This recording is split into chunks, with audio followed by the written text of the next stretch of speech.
We will begin with opening statements by the three senior officers to my right here, who have been directly overseeing operations during Operation Sindoor.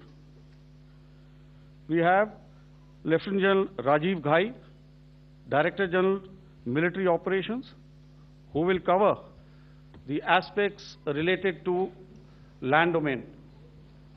Air Marshal A.K. Bharti, to his right, Director General Air Operations, will provide insights on the air domain.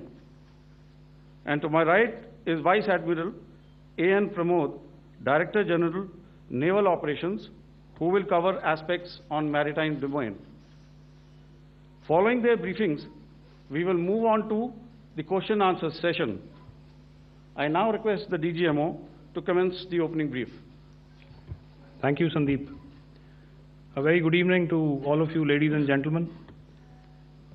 You are all by now familiar with the brutality and the dastardly manner in which 26 innocent lives were prematurely terminated at Pahalgam on the 22nd of April. When you combine those horrific scenes and the pain of the families that the nation witnessed with numerous other recent terrorist strikes on our armed forces and defenseless civilians, we knew that the time had arrived to make yet another compelling statement of our resolve as a nation. Operation Sindoor was conceptualized with a clear military aim to punish the perpetrators and planners of terror and to destroy their terror infrastructure. What I do not state here, of course, is the often stated determination of India and its intolerance to terror. It set into motion a very diligent and microscopic scarring of the terror landscape across the borders and the identification of terror camps and training sites. The locations that emerged were numerous, but as we deliberated more, we realized that some of these terror hubs were now bereft of any presence and had preemptively been vacated, fearing retribution from us. There was also a term of reference and our own binding, self-imposed restriction to target only terrorists and thus prevent collateral damage. There were 9 camps that you are now all familiar with, which were confirmed by our various intelligence agencies to be inhabited. Some of these were in POJK, while there were others that were located in the Punjab province in Pakistan. Nefarious places such as Muridke, the hub center of the Lashkar-e-Taiba, has over the years bred infamous characters such as Ajmal Kasab and the likes of David Headley. What followed was a careful scrutiny of each of these sinister locations, their layout, configuration, even the type of construction in each structure, and the terrain obtained around these. This was with an obvious intent to deduce and identify the exact vector that was required for their neutralization, as also the eyes in the sky that we would send up to ensure that we brought back evidence that we had indeed targeted what we set out to. The precise images of these engagements on that fateful and historical night have already been showcased during the first press statement on the 7th of May that was helmed by our Foreign Secretary. I have no doubt in my mind that we achieved total surprise, and those strikes across those 9 terror hubs left more than 100 terrorists killed, including high-value targets such as Yusuf Azhar, Abdul Malik Rauf, and Mudassir Ahmed. that were involved in the hijack of IC-814 and the Pulwama blast. The line of control was also violated soon after by Pakistan, and the erratic and rattled response of our enemy was apparent from the number of civilians, inhabited villages, and religious sites such as Gurudwaras that were unfortunately hit by them, leading to a sad loss of lives. The Indian Air Force played a major part in these strikes by engaging some of these camps, and the Indian Navy provided wherewithal in terms of precision munitions. The Indian Air Force obviously had their assets up in the sky, and I will here request Air Marshal Bharti, the Director General of Air Operations, to detail for you the methodology that the men in blue adopted to successfully manifest this mission. Thank you, Rajiv. A very good evening, ladies and gentlemen. It indeed is a difficult time that we have to come here like this and brief you.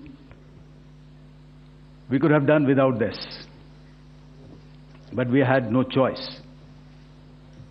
As the DGMO has detailed, the event was precipitated by the dastardly act at Pahalgam. The sequence of events have already been detailed. We carefully selected the targets, and out of the 9 selected targets, the target systems that were given to the Indian Air Force were the notorious training camps at Bhavalpur and Muridke, these being further from the international boundary. Through critical target system analysis, we analyzed what was to be done to annihilate these targets and plan to engage these targets with precision air-to-surface guided munitions so as to avoid collateral damage. The modalities of planning process I will not go through at this instant. However, what I would like to show you is the results that we achieved through our targeted airstrikes. Could I have the second slide, please?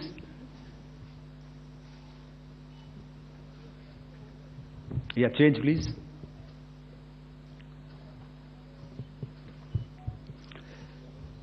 Okay. This is what the terror infra at Muridke looks like. If you see, north is as indicated, and to the right is east, where the international boundary lies. Could we have the next slide, please?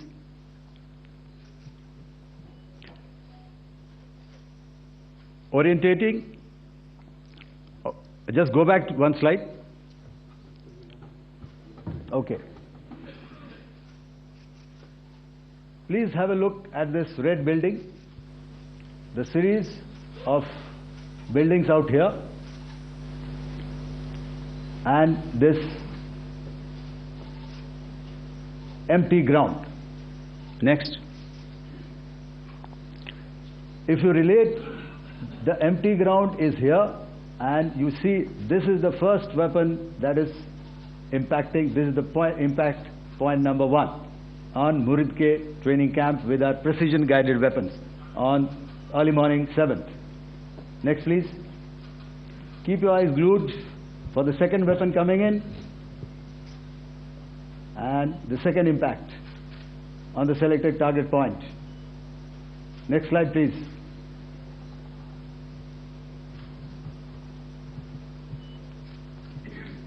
Third weapon, third impact. Continue. And fourth weapon, fourth impact. So through these targeted and precision targeting, we addressed the target at Muridke, which was the terrain infrastructure. Can you hear me? All right. Okay, I'll come closer to the mic. Now we go to the next target, which is the Bhavalpur training camp.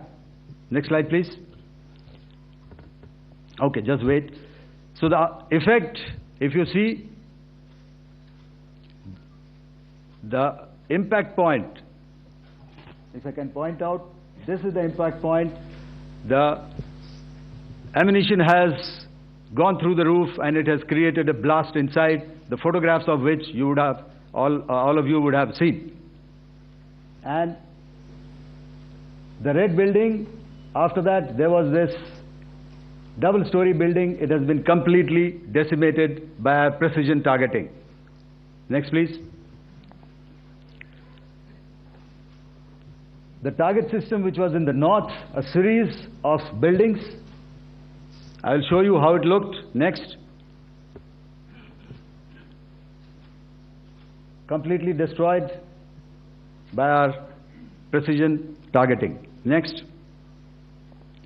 Now coming to Bhavalpur, this is the target complex that we are dealing with, a fairly large target complex. So we had to carefully choose the points that we needed to address, which were high value and which would meet our stated objectives of eliminating the terrorists.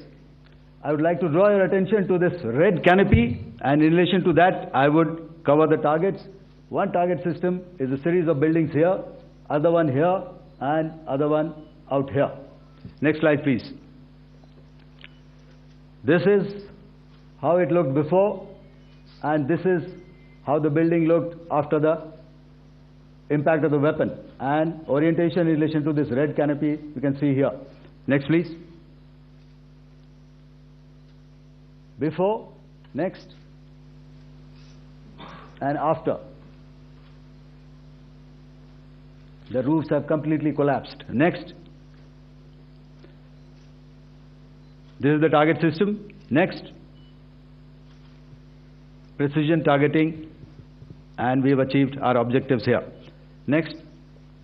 All right. So that was what we did on the 7th. Our objective was to address these two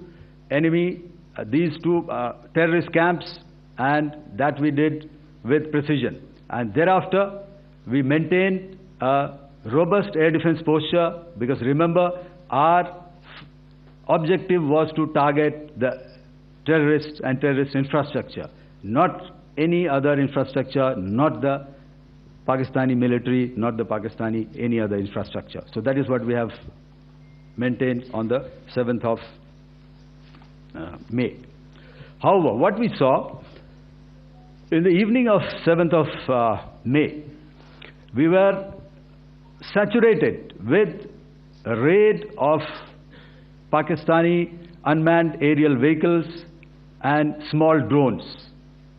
And these came in waves in our civilian areas, over our military installations, and all of them were successfully intercepted. Few of them did manage to land. However, there was not much damage that they did. And we have our robust counter-US hard kill and soft kill systems which did the job. However, the difference here was that we had targeted the terrorists.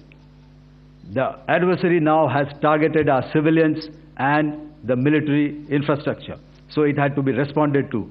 So in a quick and calibrated response, that very night, we struck their radar installations at Lahore and close to Gujranwala, the LYT installation, to indicate to him that we are ready, yet we do not want to escalate. Our fight was with the terrorists and not with the Pakistani military establishment. Thank you. Thank you, Air Marshal Bharti. So, ladies and gentlemen, he's outlined operations not only on the night of 6th and 7th of May, when Operation Sindoor commenced, but also on the subsequent night. Being well aware and familiar with the congenital and impulsive nature of our adversary, and even though we did attempt to reach out and communicate our compulsions to strike at the heart of terror, to my counterpart in the immediate wake of Operation Sindoor, the request was brusquely turned down,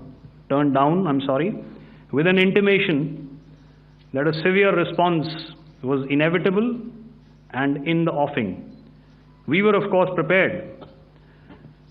Operations on the 7th and the 8th, Air Marshal Bharti spoken about. On the night of 8th and 9th of May, they flew drones and aircrafts into our airspace all across the borders and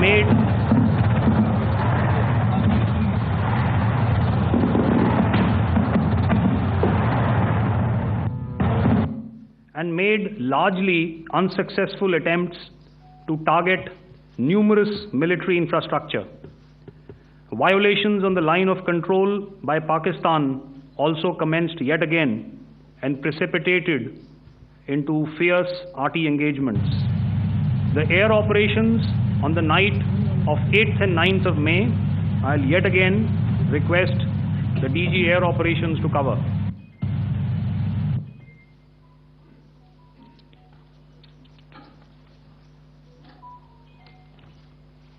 So I just covered what happened on the night of 7th and 8th.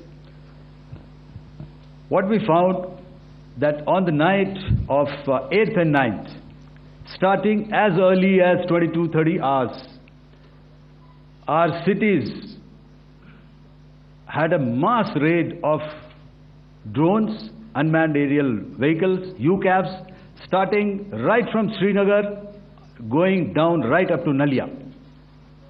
It was a mass raid in waves, and it was relentless. However, we were prepared, and our air defense preparedness ensured that there is no damage on ground or to any of the intended targets that the enemy might have planned for. The difference between 7th night and 8th night was that on 7th night, he sent in his Jihad class of UAVs. However, these UAVs can go some distance, they are armed. However, on the 8th, less numbers of armed UCAVs were there or UAVs were there, and more numbers of quadcopters, maybe for surveillance or just for harassment of civilians. This continued till midnight. Our air defense preparedness ensured that there was no damage on the ground, either to the military installations or to the civilians. However, the enemy had yet again shown that he wanted to up the ante and he wanted a fight, and we were up to the task. In a measured and calibrated response, we once again targeted his military installations, which included his SAM sites at Malirkant. This also included his surveillance radar sites at Lahore and close to Gujranwala. These were suitably addressed, and thereafter his drone attacks continued even till morning, which we countered, and during the daytime there was some respite. Here I would like to bring out another aspect. What we found was that while the drone attacks were being launched from somewhere close to Lahore, enemy had allowed his civilian aircraft to also continue to fly out of Lahore. Not only his own aircraft, but international passenger aircraft, which is quite insensitive, and we had to exercise extreme caution, even at the cost of some tactical disadvantage, to ensure that there is no damage to any of the civilian aircraft. And this was also brought out in our press briefing during the day. So I will now hand over to my colleague to cover the events of 9th onwards.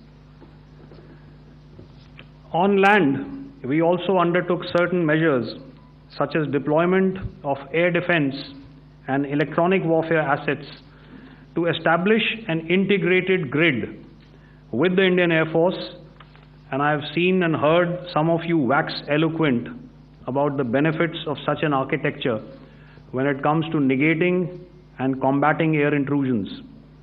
We also carried out deployment to include movement of our forces in the land, sea, and air domains.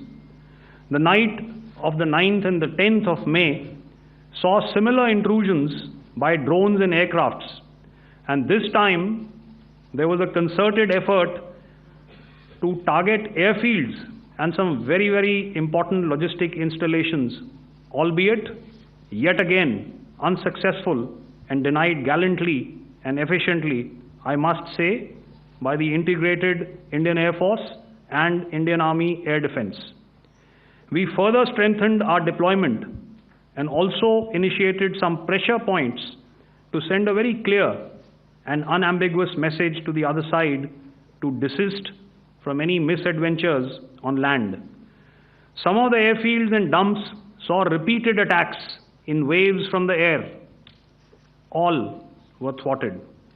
The Pakistan Army has reported to have lost approximately 35 to 40 personnel in artillery and small arms firing on the line of control between the 7th and the 10th of May. What the other side had probably also not reckoned with was the speedy and precise turnaround and hit back by the Indian Air Force.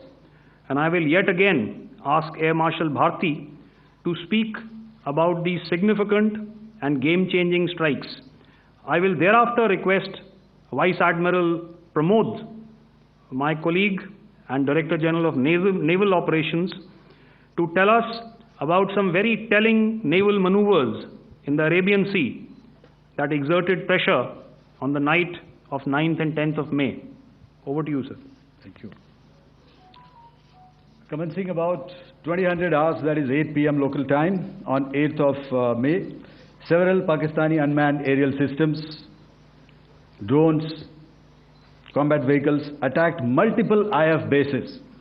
These included Jammu, Udhampur, Pathankot, Amritsar, Bhatinda, Nal, Dalhousie, Thois, Jaisalmer, Uttarlai, Falodi, Nalia. These were almost simultaneous and they came in waves. All our AD guns and other systems were waiting for them.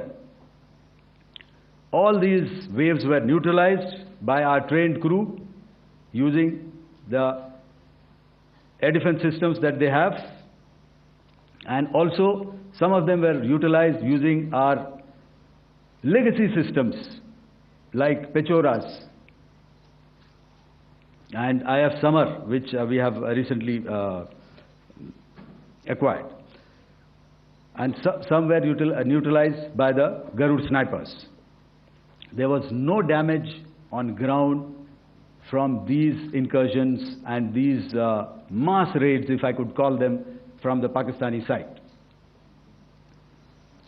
However, following these relentless attacks on our air bases, on our forward positions, and on our civilian targets, this was time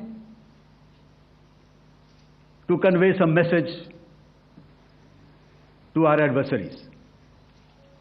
And therefore, a decision was taken to strike where it would hurt. And towards that, in a swift, coordinated, calibrated attack, we struck his air bases, command centers, military infrastructure, air defense systems across the entire Western Front. The bases we struck include Chaklala, Rafiki, and mind you, Chaklala is Islamabad, Rahim Yar Khan, Sakar, sending a clear message that aggression will not be tolerated. This was followed by strikes at Sargoda, Bholari, Jacobabad. We also struck the C2 centers at Murid, the UAE complex at Murid, Rafiki, radar at Chunia, which I will show you, Rahimyar Khan Airfield and the unmanned combat aerial vehicle hangar at Sakar. I would like to reiterate here that we have the capability to target every system at these bases and more. However, it was only a measured response to instill good wisdom to our adversary to refrain from further escalation. IF's response was directed only at military installations, avoiding civilian and collateral damage. I would now like to show you some of the effects that have been achieved as a result of our air operation.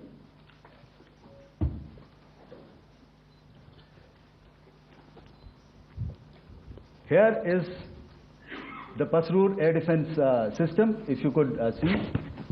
Zoomed up view, this is the radar. Thank you. Can you hear me? Yeah, thank you. And after the strike, this is what has happened. This radar has been taken out, completely burnt. Next slide, please. The Chunia air defense radar, which was taken out on 7th and 8th. This is the radar site.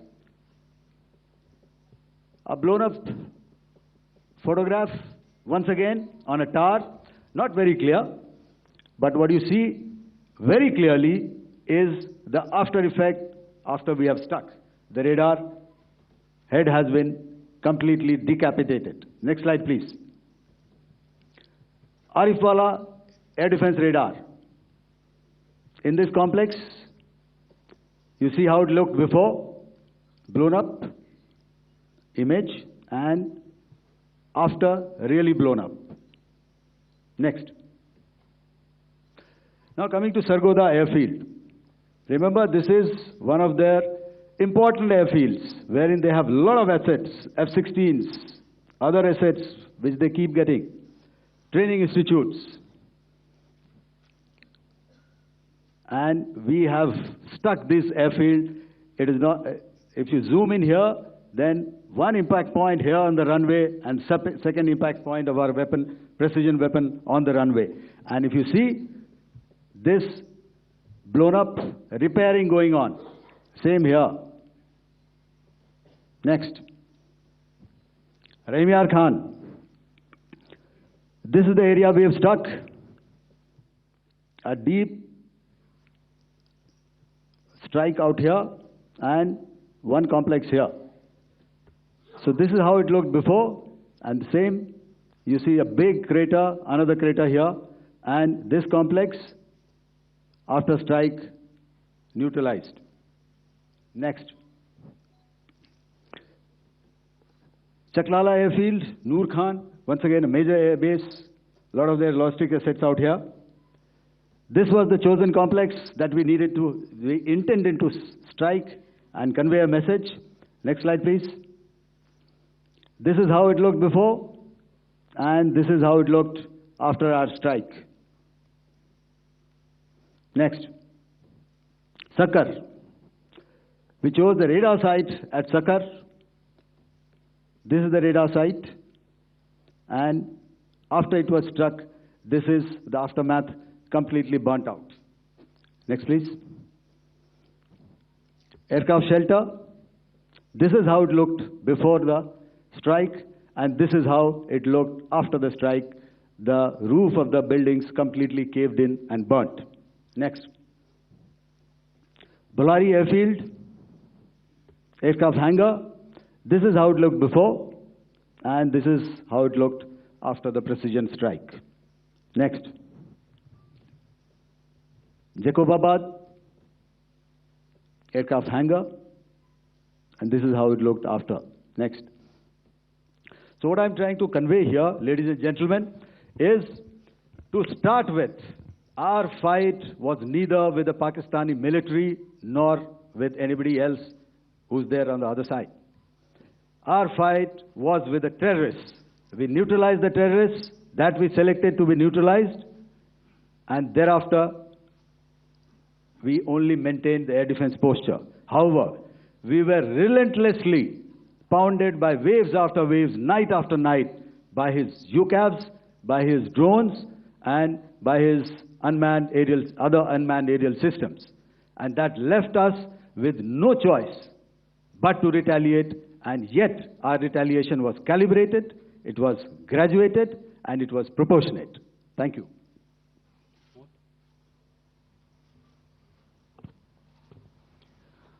Good evening, ladies and gentlemen. In the aftermath of the cowardly attacks on innocent tourists at Pahalgam in Jammu and Kashmir by Pakistani-sponsored terrorists on 22nd April, the Indian Navy's carrier battle group, surface forces, submarines, and aviation assets were immediately deployed at sea with full combat readiness in concert with the joint operation plan of the Indian Defence Forces. You may be aware that we tested and refined tactics and procedures at sea during multiple weapon firings in the Arabian Sea within 96 hours of the terrorist attack.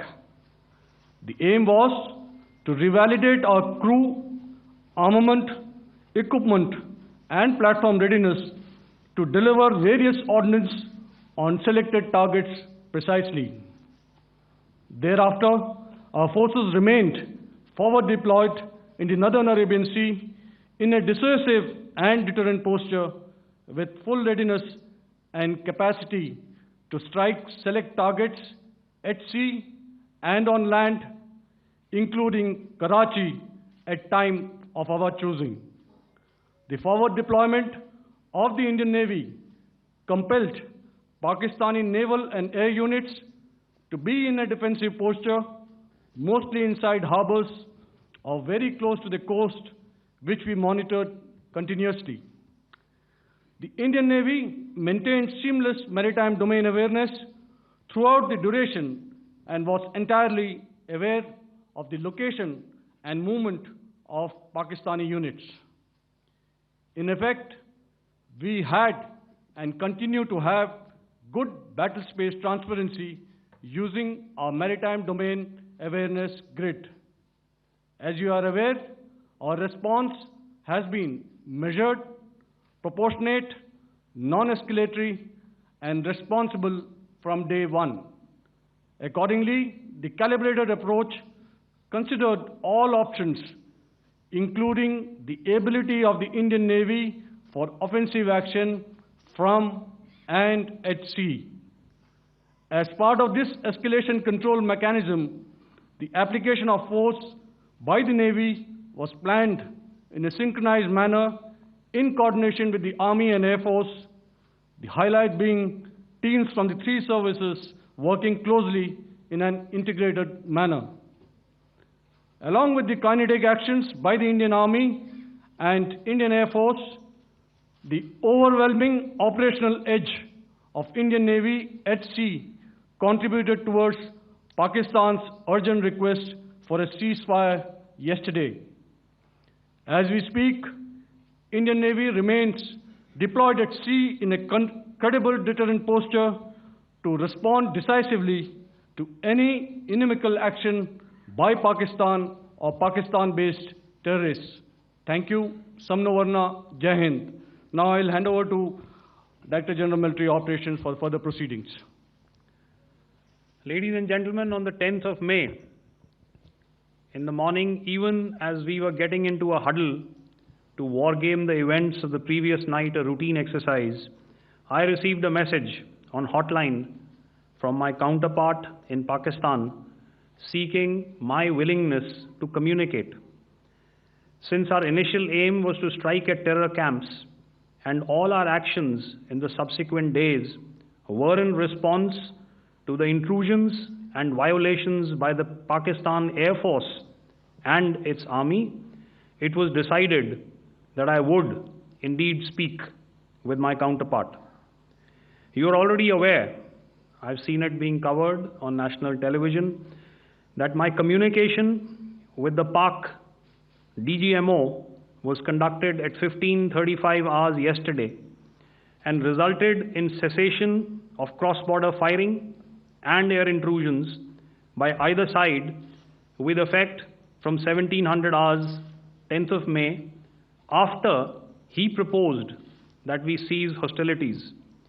We also decided to further speak on the 12th of May, that's tomorrow, at 1200 hours, to discuss the modalities that would enable the longevity of this understanding. However, disappointingly, and must I add, expectedly, it took only a couple of hours for the Pakistan Army to violate these arrangements by cross-border and across the line of control firing, followed by drone intrusions across the expanse of the Western Front through last night and in the early hours of the morning today. These violations were responded to robustly and dealt with as they must be. We have earlier today sent another hotline message to my counterpart highlighting these violations of the understanding between the DGMOs on the 10th of May and our firm and clear intent to respond to these fiercely and punitively, if repeated tonight, subsequently, or later.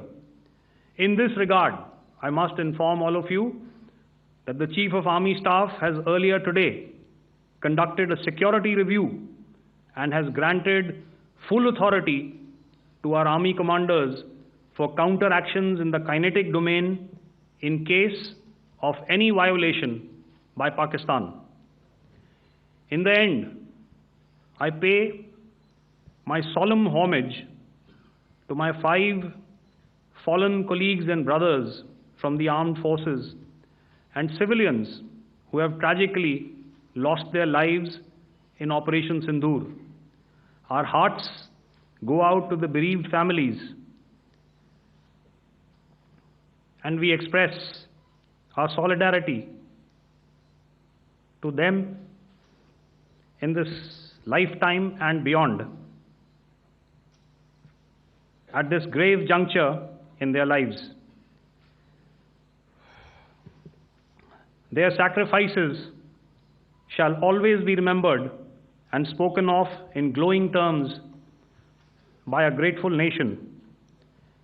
We have thus far, ladies and gentlemen, exercised, and my colleague Pramod highlighted this, immense restraint, and our actions have been focused, measured, and non-escalatory. However, any threat to the sovereignty, territorial integrity, and safety of our citizens will be met with decisive force. Jai Hind.